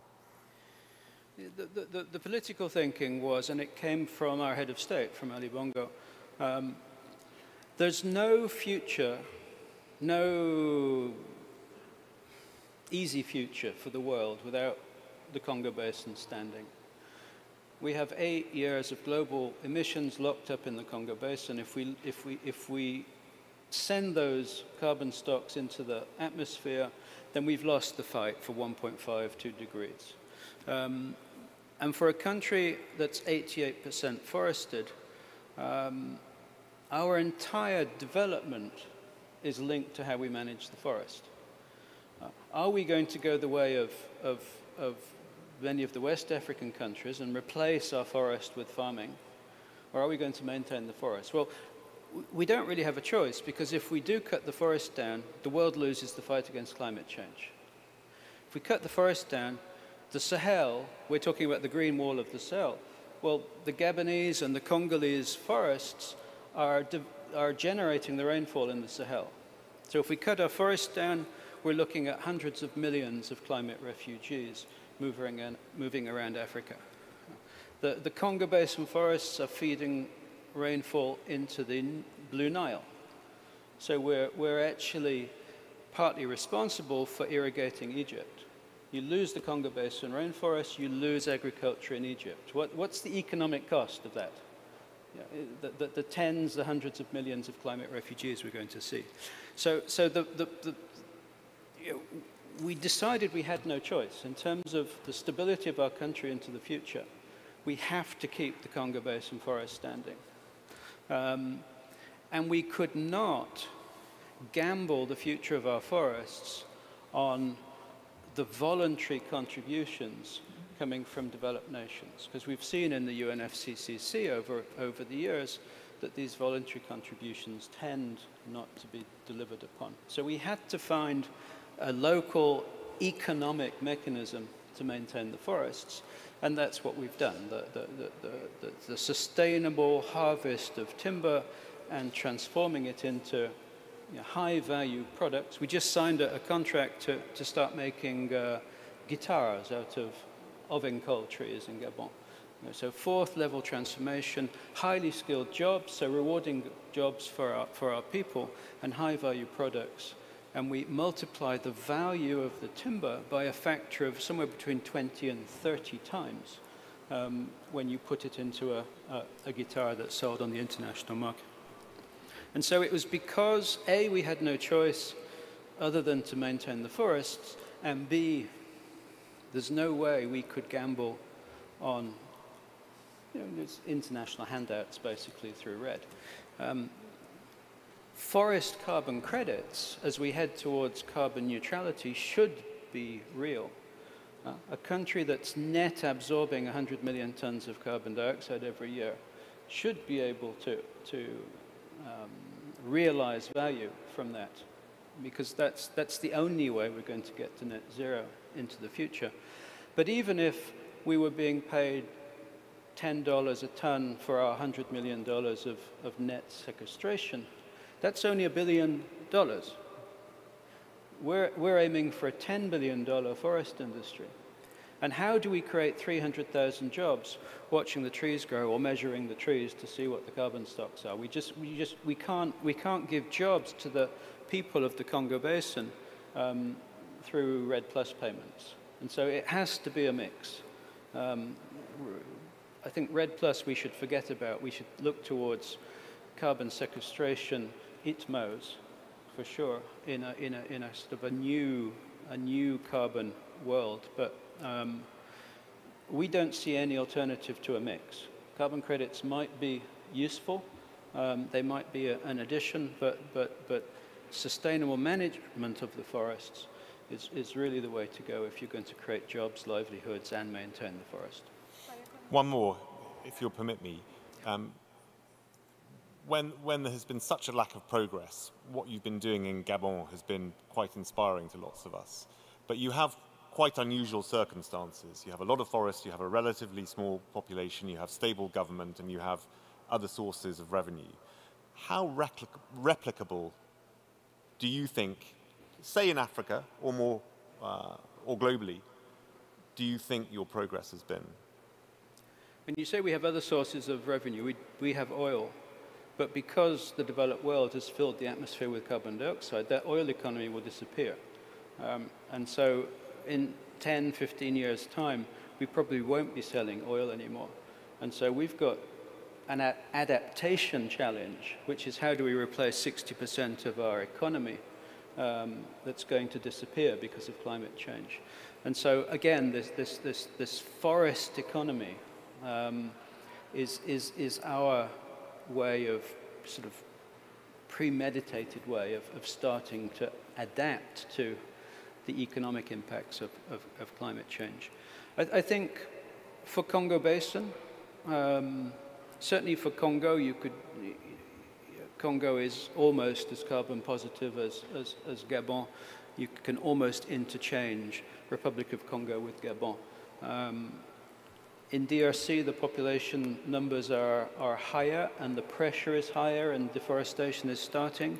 But if there was a real forest economy in DRC, I think we can turn that around. So I think it's a model that works for Congo Basin. I think for the West African forests, we're looking much more at restoration. And I think their carbon could really play a role because we need to start growing the forests back in order to get the ecosystem services back, to start the rivers flowing again and so on. And so some form of carbon market which is accessible, because currently it's not. There are so many what we call safeguards. You know, the world is so paranoid that countries like Gabon, where supposedly our democracy is weak and you can't trust the permanence of our carbon credits, and therefore there are so many hurdles you have to jump through that it's almost impossible to actually sell any carbon. We have to get beyond that and get to a system where real carbon gains are rewarded sensibly. If we did that, I think a somewhat modified version of what we're doing in Gabon could work for the West African forests. And we really need to do it quickly, given the state of the atmosphere. Thank you very much indeed for all of that. Secretary Kandel, Nepal has been actively looking for forest climate finance through a variety of means, through FCPF, through FIP, through GCF, more recently through the LEAF coalition, through the whole alphabet soup. What has been your experience, and how frustrated are you, I should say? Thank you. Good morning. Excellencies, ministers, FAO officials, GCF representative, participant, ladies and gentlemen. First and foremost, I would like to express my sincere gratitude to the Secretariat of 15th World Forestry Congress, FAO and Korea Forest Service, for inviting Nepal in participating 15th World Forest Congress and giving responsibility as the panelist in this important forum. I have few delegation from Nepal. Maybe I would like to them to stand up. My colleagues are there. 5, 6 people are coming from a small country, and they are also here contributing for World Forestry Congress. So they are my participants. Thank you very much. As you know, that Nepal is a small country in between two giants, China and India. Mountainous, most vulnerable country of climate change, thus need dense and proportionately distributed forest cover to keep up the fragile landscape. So this is very important for Nepal, that we must have very dense and proportionately distributed forest. to keep up our very fragile landscape. The latest land use map reveals that forest and other wooded land comprises nearly 45% of the country and the largest land cover of Nepal.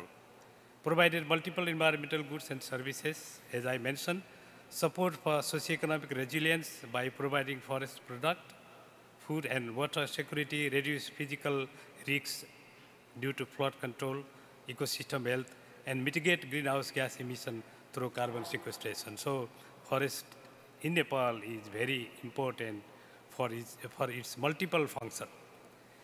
It is also important to note that more than about 24% area is covered by protected area system to conserve representative biodiversity and ecosystem of the country.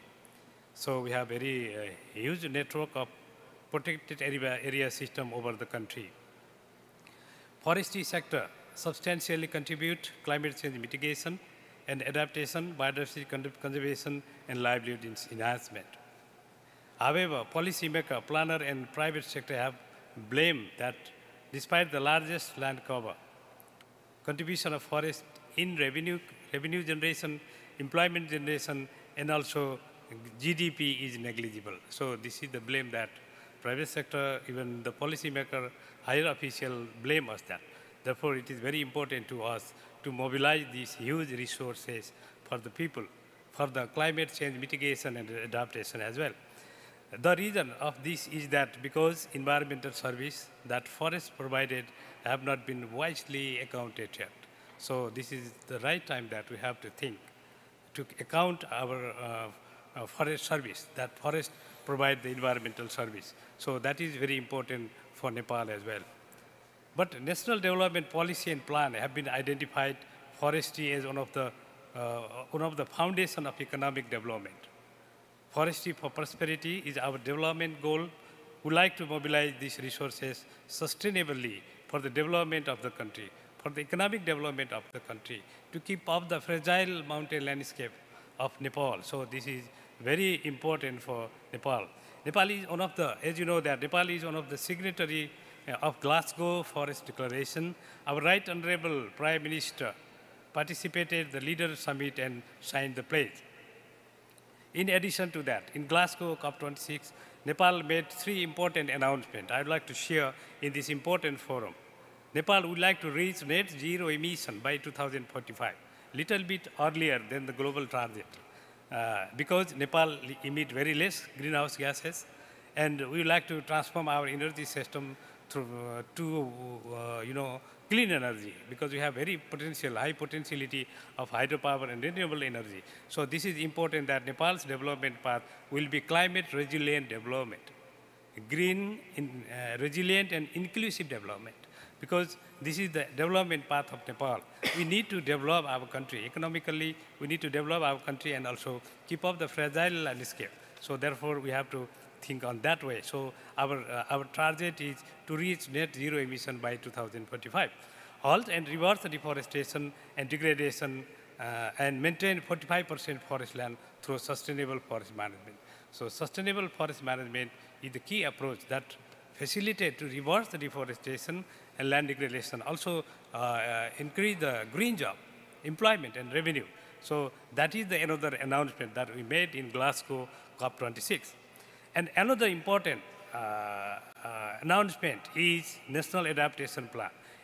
Implementation of National Adaptation Plan effectively and efficiently to reduce the climate-induced disaster significantly. We like to build climate-resilient society because for us, climate adaptation, climate change adaptation is more important because country is very fragile.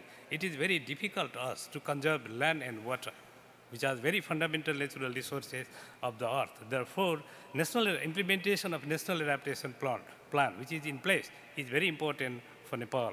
For the country like Nepal, vulnerable country like Nepal, National Adaptation Plan implementation is very much important. As you asked that, to translate these all policy, plan, and strategy into ground, we do need a lot of capacity, resources.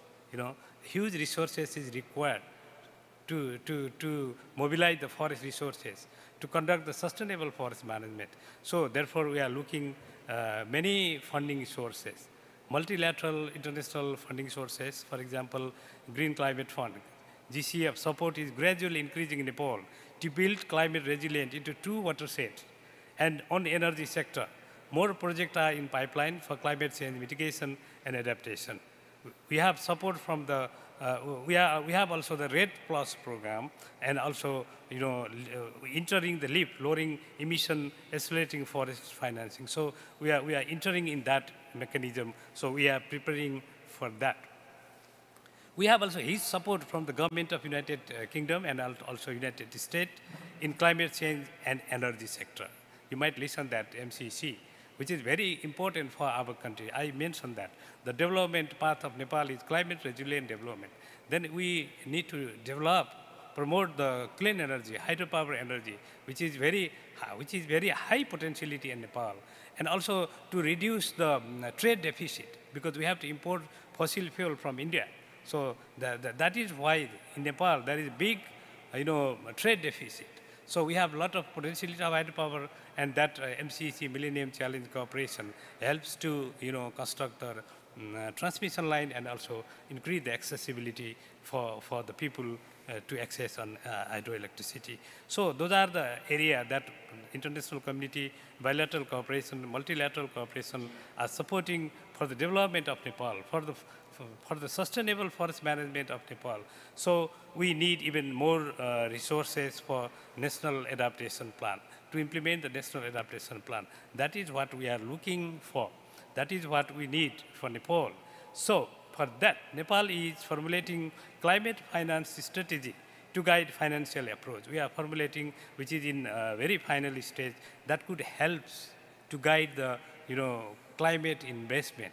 Maybe other countries can also learn. And even I would like to suggest to FAO and other international community that let us formulate the separate forest finance strategy. Separate. Maybe it could be within that climate investment strategy, but if we are looking to prioritize the forest and forestry, we have to formulate the forest finance strategy that could guide to move forward. And second and most important recommendation, I would like to highlight that need to increase fund flow from various sources for sustainable forest management to reverse deforestation and increase green jobs, mitigating and adaptive capacity of the forest. So forest investment should be prioritized from all scale of investment.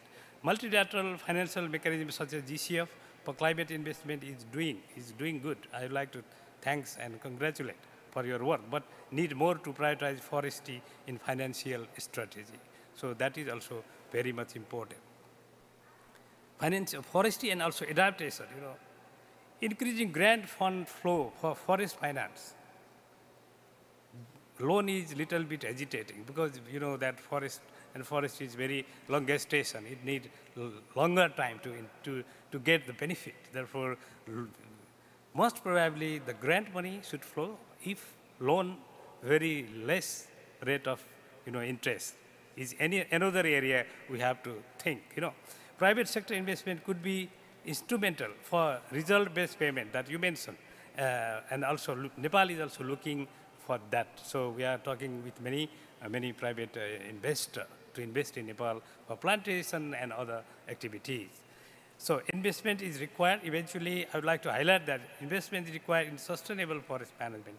That is the only strategy to reverse the deforestation and land degradation, and also increase the employment, green job, and also revenue for the country. That those policy makers and planners are blaming that forestry sector is not providing more revenue for the country. You are just talking for climate change, this and that. So revenue is important for the nation that they are asking. We have to prove that forestry sector can provide more revenue through its environmental product and services. So watershed management for a country like Nepal is very important because we need to protect our land and water, soil and water, which is very fundamental and foundation of the development and renewable energy. That is the area that Nepal is required in fund from international funding mechanism. I thank you for your passage. Thank you. Thank you very much. Thank you, Secretary Candela. I would very much like to stay with this panel, but we're out of time, unfortunately. So let me just say that we've lost a decade, clearly. The promises of a decade and more ago were not fulfilled, as we've discussed on this stage. We've lost a decade, but nonetheless, what I've got from this morning is nonetheless a sense of a climate finance ecosystem focused around natural capital and forests especially, is just starting to take shape. I was encouraged to that effect, especially by the presentations we heard on the Global Green Growth Institute, the Green Climate Fund, but there's still a huge amount of detail to be worked out, and still, I think, a lot of questioning of the political commitment that lies behind this development. And with that in mind, it's fitting that I can call on a last speaker to close us out this morning, who is representing COP27, which will be held, of course, in Sharm el-Sheikh in Egypt later this year. He's Mr. Ali Abo Sena and is the director of the Egyptian Environmental Affairs Agency. Thank you, sir, and please come to the stage.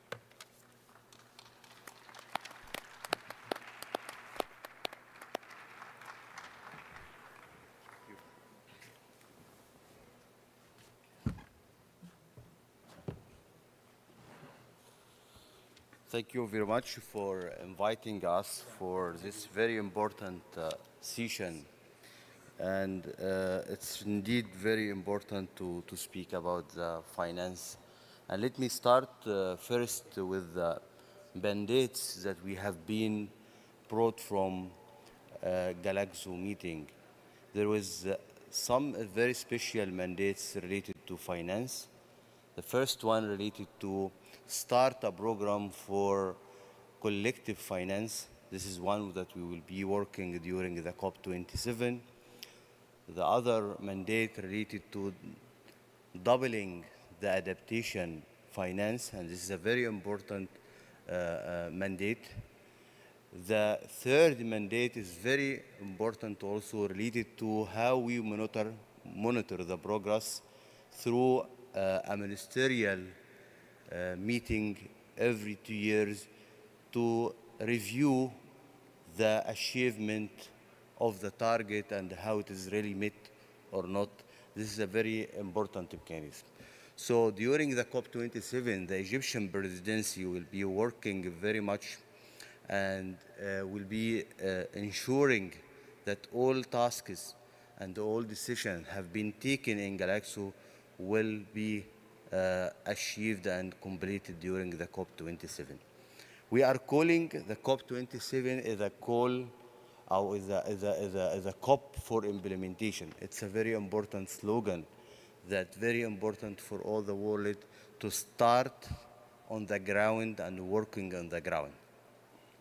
Related to the forests and how we can keep our global forests, as we call it, the green lungs for our world, it's a really very important topic. Forests are the main, one of the main items that can keep or can fight the climate change. So we have a very special target, how we can keep our forests, sustain them. This is why in Glasgow the world leaders have been agreed to launch a declaration on the forests and land use.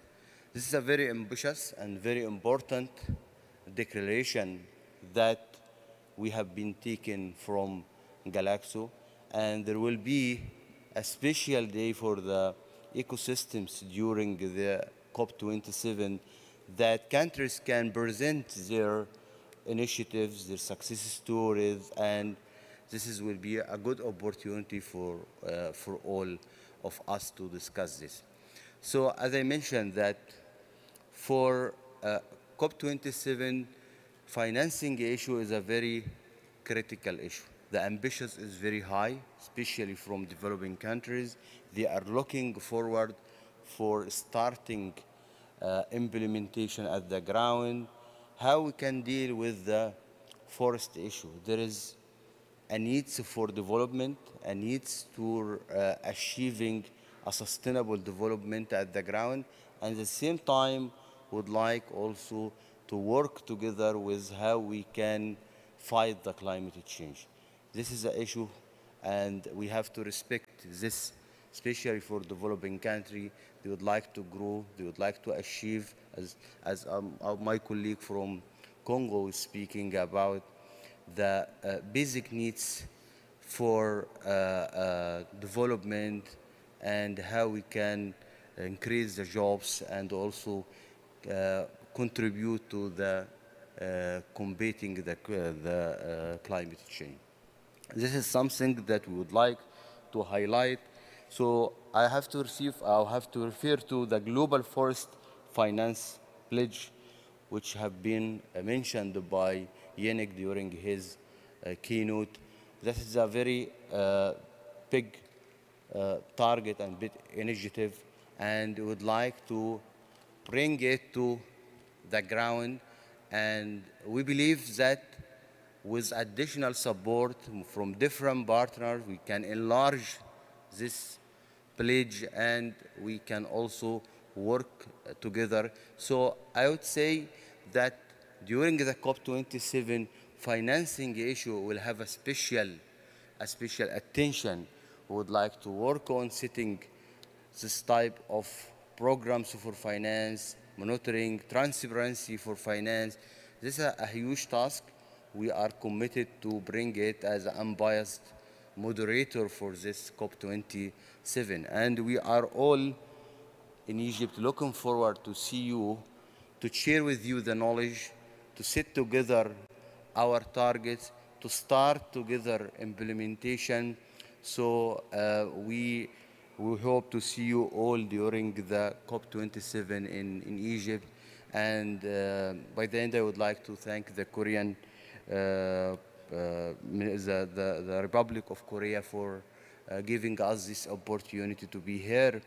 And looking forward to see you all in Egypt very soon. Thank you very much.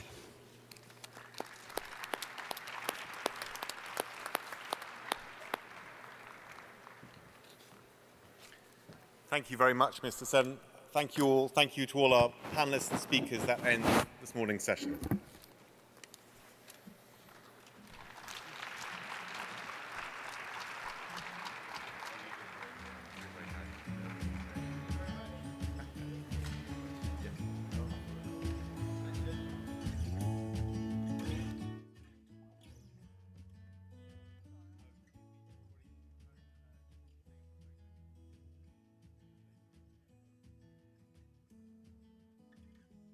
Excuse me, we have a group photo session. Who is panel one? Panelist, come to the stage.